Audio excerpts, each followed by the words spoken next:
This is Superfan Eric from Naperville, Illinois, and you are listening to the Delta Park Project Big Show. Morley, Morley biscuits. King of the Wild Frontier.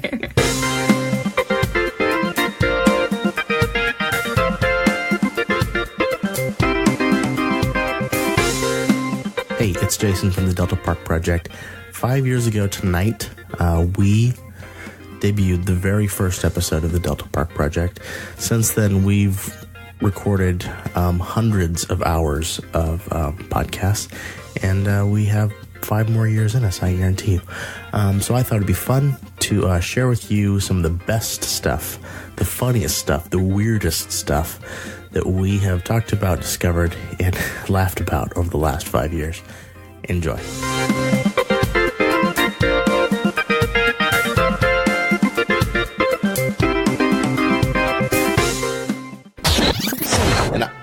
I'm a little confused, but we're going to play it anyway. Okay, yeah. Last week, Anna and I sang to Morley, the Morley Biscuit song.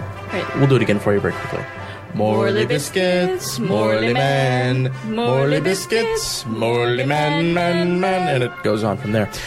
So we told people... Really. It just goes back in circles. Okay, it goes in circles and circles. We told people to call in and sing their pet song, and we thought it'd be hilarious. Well, we got this song from Les. I don't know what it is. I don't think it's a pet song. But I don't know because I don't know the words. So we'll play it and you be the judge. Hey, this is Les Nelson from Soldotna, Alaska, and I love your show. I also thought you guys might enjoy a Native American song from the north. So here goes. Yara cocoon, eknaive cocoon. Yara cocoon, eknaive cocoon. Ayaka, ayaha, ayaka, ayaha, yaka, ayaha. So there you go, we played it. I don't know. Now you know. So anyway, call in your songs for your pets. Are we the only ones who sing songs for our pets? I know we're not. Okay, so we asked, and you provided. It is time for pet songs. By the way, got an update from Les in Alaska. You remember Les? Yep. Yeah, that was not a pet song. That was a song that, this is, I quote, "That's a song I learned in the 3rd grade that I like to sing to my friends every once in a while, not necessarily to my pets." Oh. And you can check out Les at aspoonfuloflester.com. It's pretty funny. Check out the About Us page. The photo of him in the snowsuit is quite hot. But we did get 2 calls. We got one from my sister and her husband, I guess, Travis. Jody and Travis, they sing the Timber song. Only Travis doesn't sing. Yeah, but the voicemail says that he's going to. And then we get a call from Gwen in Nebraska who tells us about doggy nights. Hey, this is Jody, accompanied by Travis. We like to sing this song to Timber. It's pretty simple. Timber is our golden retriever dog. Ready? Timber, timber, timber, timber, timber. Timber, timber, timber, timber, timber, timber, timber. Timber, timber, timber, timber, timber. Timber, timber, timber, timber, timber. Timber, timber, timber, timber, timber, timber, timber. He likes to look at us when we do that. Okay, have a good week. Bye. Hi, this is Gwen from Nebraska. I'm calling with a pet song. This is actually a song my friend Jill sings to her dogs. She wouldn't call. I am not sure if I've got it right, but I think it goes, doggy nights, da-da-da-da-da-da-da-da-da, doggy nights, doggy nights, da-da-da-da-da-da-da-da, doggy nights, doggy nights, da-da-da-da-da-da-da-da, doggy nights, like boogie nights. Anyways, they seem to love it because they wiggle their little bottoms. Have a good day. Oh, so you remember a year ago or about, 9 months ago when we did pet songs? Yeah. Yeah, well, a new fan found that show. Hi, guys. I'm not going to tell you my name because this is embarrassing, but I'm a recent member of your fan club, and I've been going back and listening to old podcasts, and I was listening to one from late June of last year where you sang this little song that you sing to your cat, and you asked for people to call in with songs that they sing to your pets, and I haven't listened to the next few podcasts after that yet. So I don't really know if anybody called in, but I thought I would. We have a golden retriever named Max, and while he gets a bath, we sing the Max is Clean song, and it goes like this. Max is clean, clean, clean, clean. And you repeat that over and over and over do again. it more. And we also have a song that we sing to our cat. When he was new, he was little and tiny, weighed 1.5 pounds, and he gained about 1 pound a week. And he was getting really big, and we had a really long song, but I will just sing you one verse. And it goes like this. Kitten, kitten, growing so strong, ears are so big, tail is so long. And I know you're dying to hear the whole song, but I just can't do it. Okay, this is becoming my new favorite segment on the show. Let's just let them introduce it. Hey, Jason and Anna. This is Superfan David from Bellevue, Washington, and was listening to the caller that called in about the animal songs, and it kind of reminded me of something that I do for my cat. I don't really have a song for her, but when I'm wandering around the house, anytime I see her laying around or something, I just shout at her. I shout, "Kitty!" And sometimes if I'm feeling sing-songy, I'll sing it like, "Kitty!" Or sometimes I'll even actually call her, you know, shout out her name or sing her name, which is Priscilla. So that's just something kind of crazy I do. Anyway, I'm looking forward to episode 72, which I've already downloaded and just have yet to listen to because I suck and I'm that far behind. Hi, my name's Brad, and I was listening to episode 71 where you were talking about songs that you sing to your pets. Well, I used to have a little puppy named Popper, and I would sing to him all the time, like at nap time and nighttime and stuff. And I haven't sang it in a few years, but it went a little something like this. You stupid little doggy, I will crush your brains. You grabbed all over the carpet and now it's all stained. You look so goddamn cute that I could eat you up. In fact, get in the oven, I'm gonna cook you up. And yeah, I forget how the chorus went, but that was the song I sang to Popper before he had his little accident and we lost him. Thanks for the great show, John. I really enjoy listening. No problem. Oh, I have tears in my eyes. God, that was good. We were laughing because we knew it was coming. So every morning I get up and get the cover off of the cage for my 2 cockatiels, whose names are Ferd and Peter. And Ferd and Peter get to hear this. Good morning, hey, it's great to stay up late, good morning to you. And I think that's from An American in Paris. I'm not sure. Somewhere along the line, I adopted it to sing to my birds. All right, Superfan Mia signing off. And Anna Googles it. Yeah, I was thinking Mia Googled it. Superfan Mia again. I just Googled it. It's not from American in Paris. It's from Singing in the Rain. Oh. I'm not going to sing it again. Thanks, bye. Jason and Anna, this is a long-awaited pet song that I have been promising to sing, so here it goes. It's Sunday, Sunday. Boo-Boo loves it when it's Sunday, 'cause it's the one day he gets to stay home in bed with his mom. It's Sunday, Sunday. So there you go. Thanks. I love your show. So that's my friend Amanda from work. Oh, that's good stuff. But here's what happened. Amanda and her friend Sharon sing it together. And Amanda was the one that started out, and then Amanda freaked out and she couldn't sing it, so Sharon was the one that actually sang it. Oh, that was Sharon? Yeah. I love it. So thanks, Amanda and Sharon, for calling in with your best song. It's very funny. Let's just say we had to buy a new toaster. I destroyed their toaster. Spaghetti cat, spaghetti cat, spaghetti cat, spaghetti cat, spaghetti cat. I wait for you, spaghetti cat. It's all I can do, spaghetti cat, to keep from falling apart, spaghetti cat, 'cause you're breaking my heart. Oh yeah, when I I first saw you on that daytime TV show, sitting behind that plate of spaghetti, I knew that you were no ordinary cat. Haters will hate on you and make negative comments such as, that cat looks scared, and a cat should not be eating spaghetti. But you just keep on eating that spaghetti, because you will always be spaghetti cat. I wait for you, spaghetti cat. It's all I can do, spaghetti cat. Yeah. To keep from falling apart, spaghetti cat. 'Cause you're breaking my heart, spaghetti cat.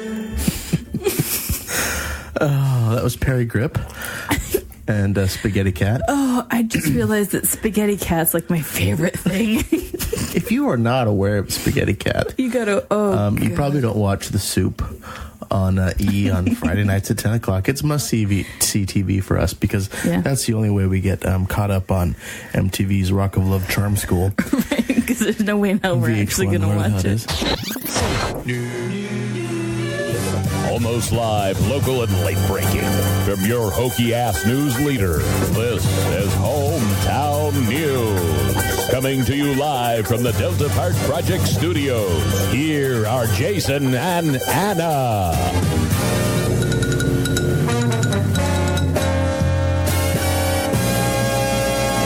Here's what's happening in my hometown of Kalispell, Montana, as reported in the police blotter section of the Flathead Beacon.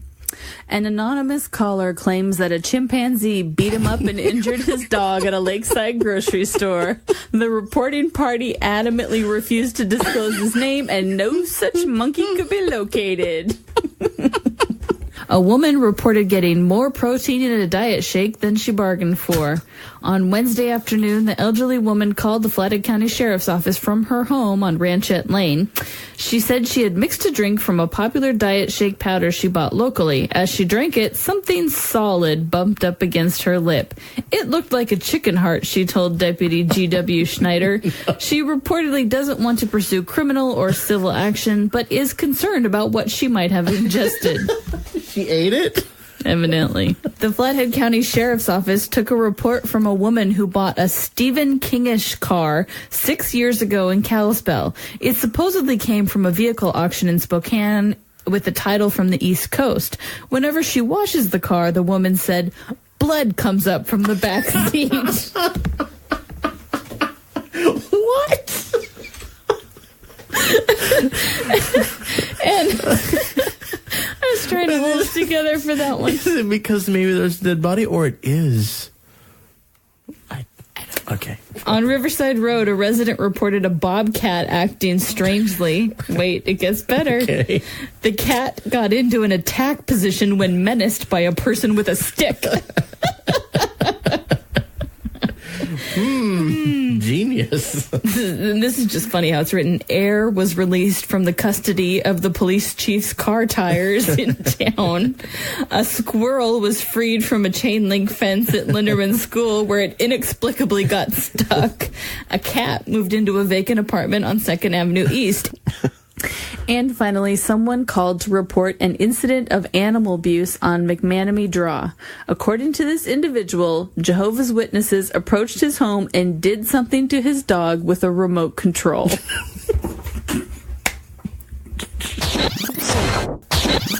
Are you going to take a deep No, breath? because I'm worried about how people are going to react. Well, just hold on just 1 second. Let me get it ready. Because guess what happened?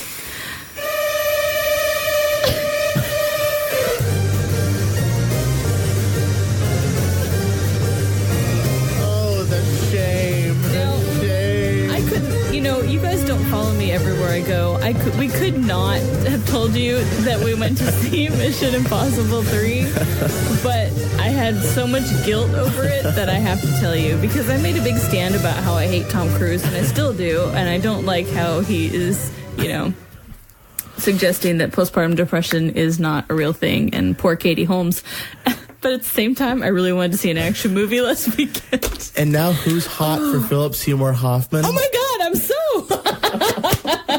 That's the funniest thing that came out of the movie was, like, Tom Cruise, whatever, he was mediocre as usual, but I totally have a thing for Philip Seymour Hoffman now.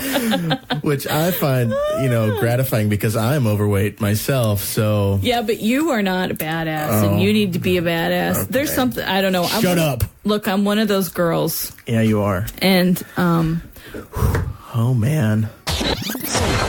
So, we saw Wanted. Oh, my God. Oh, my God. Oh, my God. You know a movie is good when in the info on the TiVo, after we rented it off in the unbox, says critically acclaimed. It doesn't say anything about what the movie's about. It just gives us the critics' review of, like, it's an innovative action movie. Because if you knew what the movie was about, you might laugh. So it starred... questioned it Yeah. from the very first or second line of script or whatever that came up before the movie even started, and we were like, oh no, this is not going to be good. Because this is like 1,000 years ago or something. A bunch of weavers became assassins. And I was like, wait. What? Wait. I told Jason, go back to that. Did it say weavers? Yes. Not reavers. Weavers. Yes. It did say that, and I was like, okay. And then we didn't hear anything about the weavers again. Until... No, we just watched James McAvoy freak out for an hour. Oh my God. So it stars James The McAvoy. build-up in this movie is forever. Angelina Jolie and Morgan Freeman, and they're like this... James McAvoy is like this boring guy in an office, and they pound that into you for probably 15 or 20 minutes. Yeah, and it's like his friend is having an affair with his living girlfriend, and we got that like 7 times. We got to see that twice, yeah.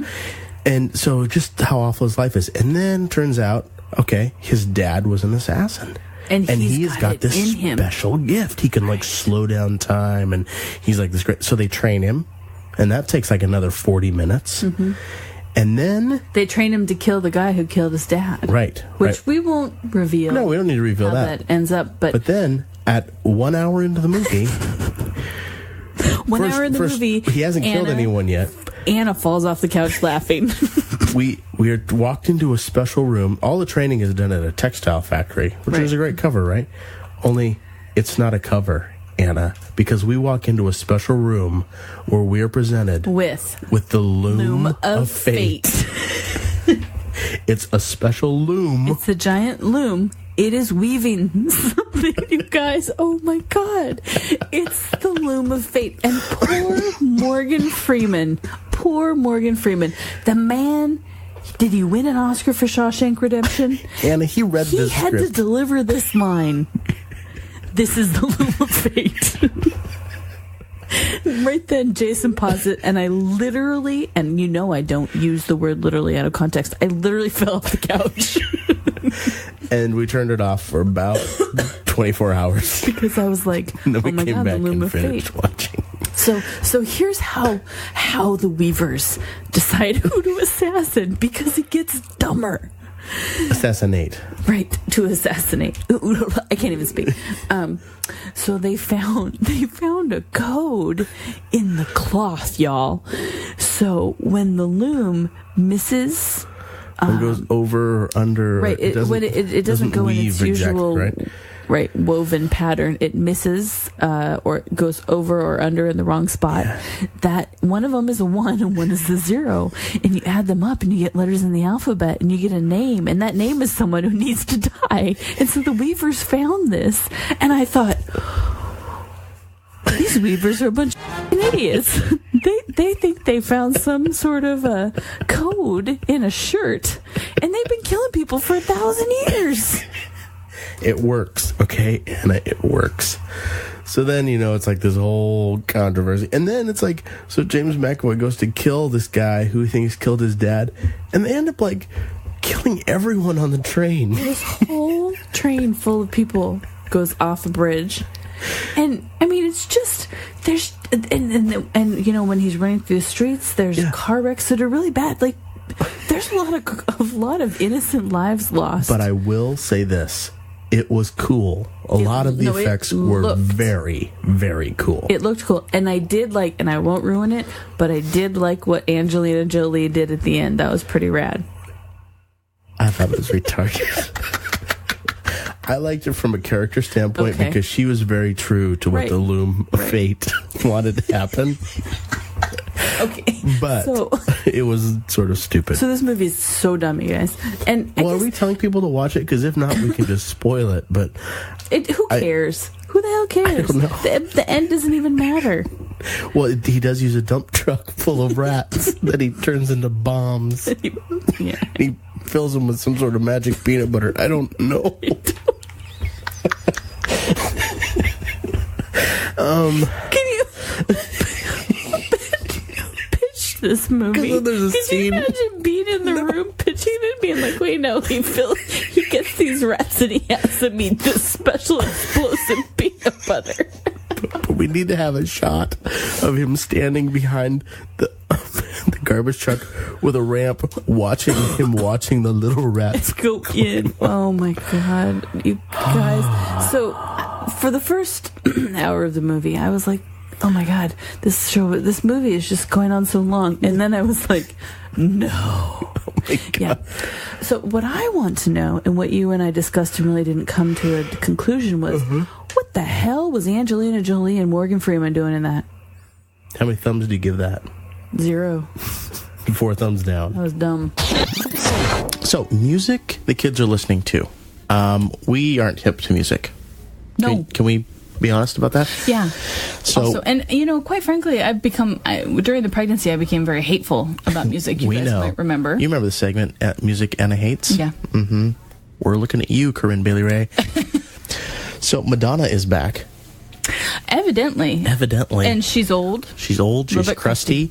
But she got Justin But she's got some new and funky people with her. She's doing this song with Timbaland and Timberlake, as in Justin. Do you think she just picked those both because she couldn't? Maybe she really wanted one, but she asked for the other, and it's like, oh no, you can't uninvite him from the song now. Might as well add a little rap to it. Yeah, 4 minutes.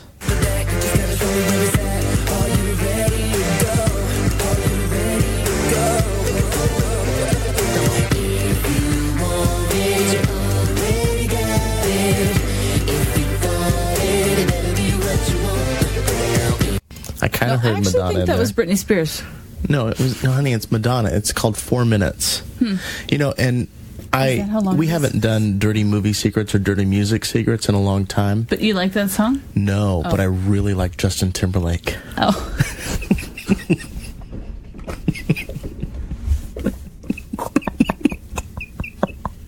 Maybe we should go see Stop Loss. I don't know.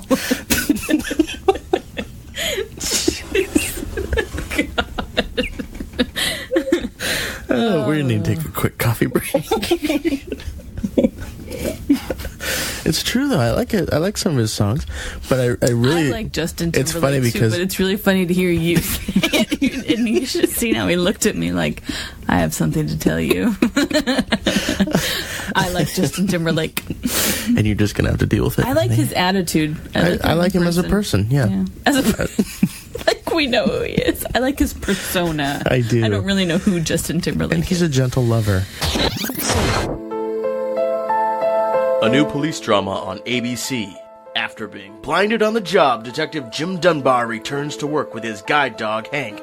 Dunbar wants to prove he still has the right stuff to take on New York's toughest crooks. Welcome back to the force, Jim. Have you had a chance to take a look at those reports? No, I can't see. Blind justice. Jim, please think of my feelings. Look into my heart. But Sally, I can't see. Blind justice. Don't fall for it, Dunbar. Can't you see it's all a charade? No, I can't see. Blind justice. Okay, everyone, let's get this crime scene secure. And for the love of God, Jim, get your guide dog out of here. He's urinating on the victim. Sorry. I didn't see that. Bad Hank. Blind justice. Dunbar, look out! He's got a gun! Where? I can't see! Blind justice. And whatever you do, don't miss the last 5 minutes.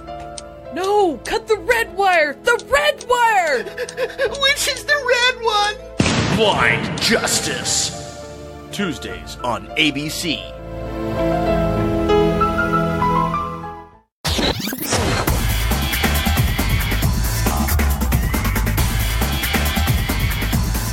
Hey, this is Jason from the Delta Park Project, and Anna. And we're waiting outside of the Murray Scholl's Optique, where Belinda is the receptionist. I actually think her name is something like Frankaroo or something that's made up by her parents. Anyway, we're waiting for a prescription up at the Walgreens, so we thought, hey, let's review Mr. Megorium's Wonder Emporium. So Mr. Megorium's Wonder Emporium is rated G. It's about a guy who's turning over his store to his manager. Overall, I did not like this movie, but I did like the little kid who had all the hats. There's a character with all the hats. And then I liked the Dustin Hoffman character and all his eccentricities. And I liked Natalie Portman. But what I didn't like about this movie was it seemed like it was really long and pointless. And then the very end of the movie is when you realize A, the point, and B, it gets resolved at the same time. My dislike is the whole movie, the story. Why does a G movie have to be retarded? Like 5 different threads of half-assed plot, and nothing got resolved, except he died, and he wanted to die, but no one wanted to die. But why did he? I don't know. We think he hanged himself in his store. I'm pretty sure he took that stool and just stood on it out front himself, and they found him in there. Me neither. Okay, we have to go now. We need to call the Murray Hills Optique and see what the name of this chick is.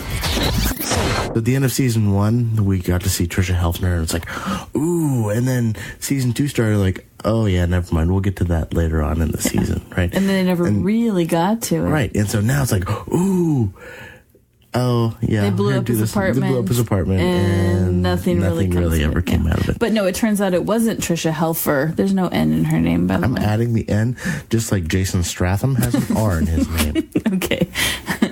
But it wasn't Tricia or whatever, Carla, which is a really funny name for her because she doesn't look like Carla to me. But that's the name of our cat.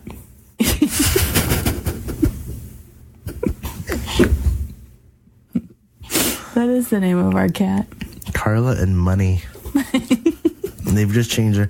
It was Clara and Morley, but now everyone calls Clara Carla. So we're like, all right. So we call her Carla too. And now Elliot, she's trying to say Morley, but she says Money, and it's even funnier because she says, "Oh, Money."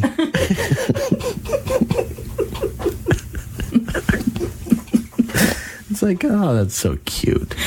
So now I've been calling Morley Money. It's Money. Money, get off the table. Money, go outside. Let's talk about Edward Norton for a minute. Okay. I think the only thing that Anna really liked about Incredible Hulk with Edward Norton was probably the shower scene. What shower scene? Oh. And then he poops a USB memory stick or something. If I recall. Yeah. Okay.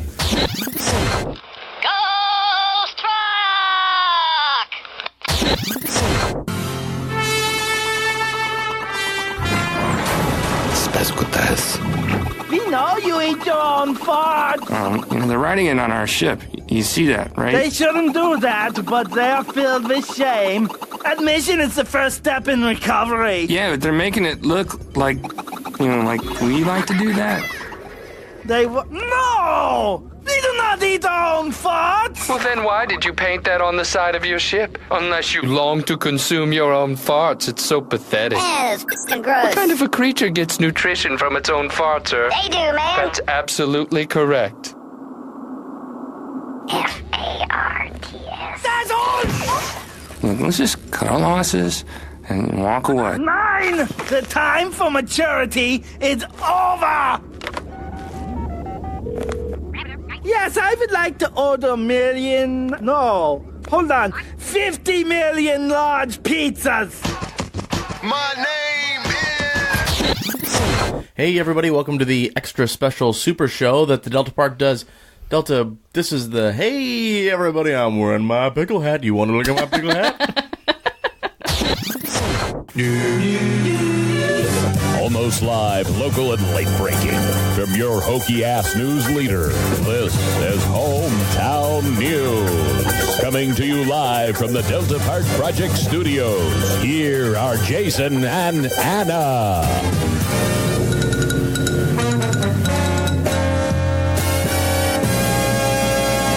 Well, it's the holidays up there in Montana, and so things are starting to get a little weird. So here's what's happening in my hometown of Kalispell, Montana, as reported in the police blotter section of the Flathead Beacon. A man on the North Fork Road suspects his neighbor poured some sort of herbicide on juniper trees in June of 2006. The trees are now dead. Well, by my calculation, it took nearly 3 years for these trees to die. Read the back of the curtain. Yeah. An elk was taken to the food bank after it was struck and killed by a vehicle headed north from Whitefish. I wish I didn't have personal experience like that. Go ahead. I don't. You don't? No, but I didn't. We didn't take the meat to the food bank, though. Yeah, your dad just brought it home. I'm not kidding, people. Oh, God. Continue. A noise disturbance turned out to be kids playing a board game. They agreed to keep it down. And finally, lights that were, quote, erratically turning on and off, unquote, were just actually Christmas lights. Thank God someone looked into that. Yes. Get Hometown News on your cell phone. Follow Delta Park on Twitter. From time to time, we get some random phone calls on the 800 line. On the old voicemail? On the old 888. And we do what we can to pass these along to hopefully get them to the right person. So if this pertains to you, pay attention. If not, otherwise, let's just carry on. Yeah, this is Jimmy Devers. I was calling about my Coke machine. Could you, Selena's Hair Salon, could you give me a call at 404-399-3181 or call me at 404-438-2852. Appreciate it. Bye. I think we just got Jimmy Devers' cell phone number. I think that now don't everyone call him at once, but boy, that would just make his day, wouldn't it? He sounds like Cletus from The Simpsons, like the real world version. The real Cletus. It's 404 Atlanta. It was a Georgia number, I believe. So I think that's Atlanta. Yeah, it actually kind of sounded like our friend Lee. So he's from Georgia. Yeah, it sounded just like him. If you've got Jimmy Devers' Coke machine, please give him a call. I can feel it coming in the air tonight. Hi, Jason and Anna. This is Andy and Avery calling from Boise, Idaho. We are big fans of the show, and Avery has been working on her sign-off, and she just wanted to tell you Seacrest out, so I'm going to put her on. And we look forward to seeing you guys soon, and keep up the great work. We love the show. Thanks. Oh. Seacrest out. Seacrest out. Seacrest out. Seacrest out. Seacrest out. Seacrest out. See you guys. Seacrest out. Seacrest out. Seacrest out. Seacrest out. Seacrest out. Seacrest out. All right. Seacrest out.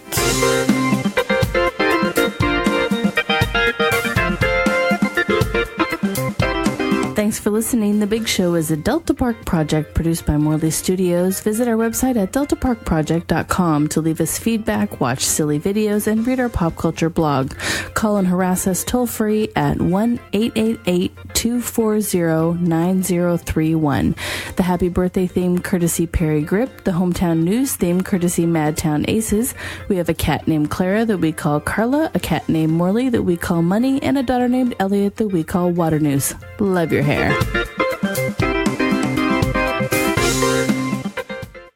Anna, this is Samuel L. Jackson. Now, you may know me from my roles in movies like Pulp Fiction, Star Wars, and The Incredibles. But I'm here today to make sure you go see a movie that holds a special place in my heart. That's right. I'm talking about Snakes on a Plane. I know that sounds crazy, but I don't give a damn because Snakes on a Plane just might be the best motion picture ever made. It's that good. So listen up. On August 18th, forget about your regular job, working in the media, and stop wasting all your free time exercising like a gym rat. And for God's sake, quit working on your big fancy hair, don't. Just hop in that tin can you call a car, go get your husband, Jason, and go see Snakes on a Plane. The one summer blockbuster that will take a big nasty bite out of your butt. It's simple. Do as I say and you live. You don't want to mess with me on this one because I will come after you. You hear me?